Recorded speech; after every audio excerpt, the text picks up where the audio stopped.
me la deja.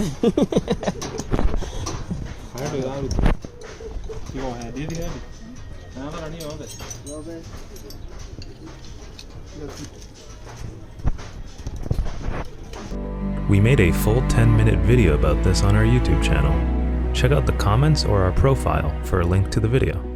I thought I'd create this thread after slaving for hours over a hot internet to find some information on the diesel engine in a Mazda 626 that I recently bought. It seems that the information is limited, inaccurate, and spread all over the place. I am going to add some posts with all the information I have uncovered along with links to other websites and forums where I found the information. Hopefully we can get to the bottom of some of the issues of these motors. I am not new to diesel engines, but I am for ones in cars, so this is much of a learning curve for me as it might be for anyone reading this. To start off, there is good old Wikipedia.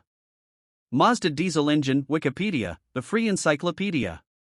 In this thread I am trying to steer clear of the S2, as it's not really a Mazda engine but rather a Perkins made under license. Also here is a forum that I found to be useful. Diesel Escort owners, there are more, and I'll compile as many as I have into another post. Feel free to post up what you know to help others out. Point one of the big issues with this motor seems to be the apparent ease with which the head cracks. I have not experienced it, but I have heard of many cases. Okay, so it's one of the few diesel engines built in the 80s that has an alloy head. Theoretically, that should not present a problem even on a diesel, so why does it fail so often? This is something I am yet to find out. So far there is nothing that I would call hard evidence that I have found that point to the issue.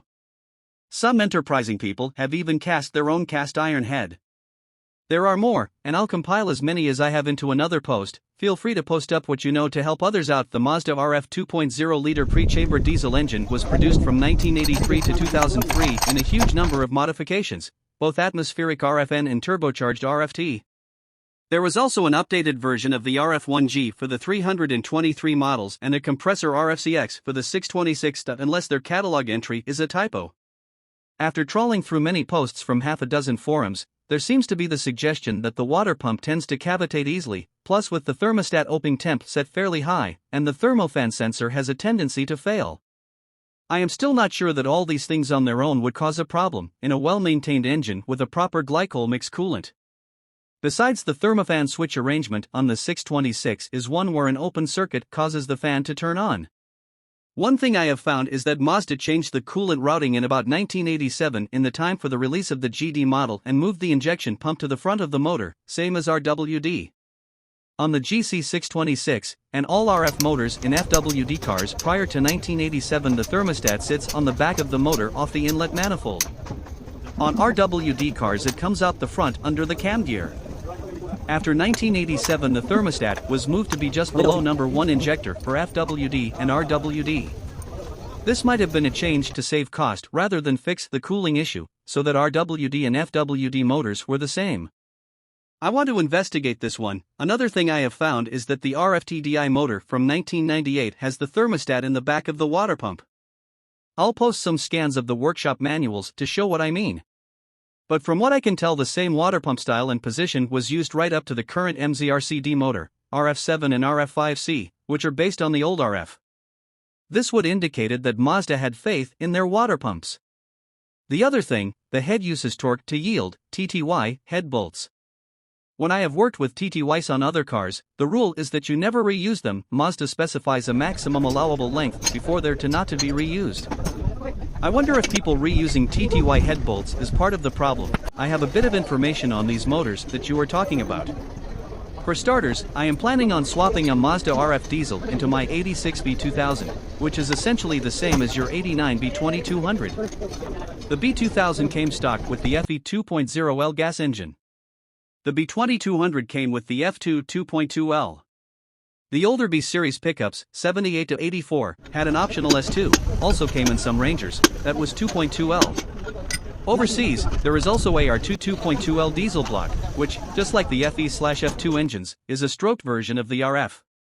There are several hurdles when swapping the RF/R2 into a B-Series pickup. The first you mentioned is the intake, and something will have to be fabbed up. Now there is a RWD intake that does bolt onto the head, which would solve some issues. Another issue is the flywheel for the Escort will not work with the clutch for the B-Series. The B series flywheel is 6-bolt, the diesel is 8-bolt. What you can do is take a flywheel from a Kia Sportage 95 to 2002, which uses a Mazda FE3 block, a twin cam FA engine, and use it on the RF crank. This will allow you to use the B series clutch/PP.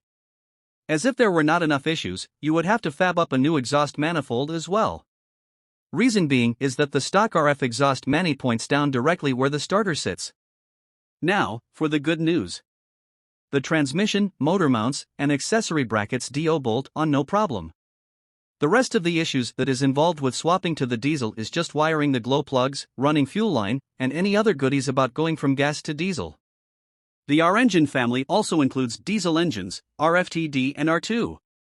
The engine was installed on Mazda 323BH in 1995-1998, Mazda 323BJ in 1998-2000, Mazda 626GC in 1983-1987, Mazda 626GD in 1987-1991, Mazda 626GE in 1991-1997, Mazda Bongo 3 in 1984-1995, Kia Concorde in 1988-1991, Kia Sportage 1 JA in 1998-2003, Suzuki Vitara 1 ET in 1994-1998, Suzuki Vitara GT in 1998-2003. Disadvantages of the Mazda RF 2.0 engine. These are simple and reliable diesel engines. Most of their problems are due to old age. Leaks are most often discussed on specialized forums. The unit sweats oil over the cylinder head gasket. According to the regulations, the timing belt is changed every 60,000 kilometers, or if it breaks, the valve will bend. After 200 to 250,000 kilometers of run, cracks around the pre-chambers are often found. There are no hydraulic lifters, and do not forget to adjust the valves every 100,000 kilometers.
Sao?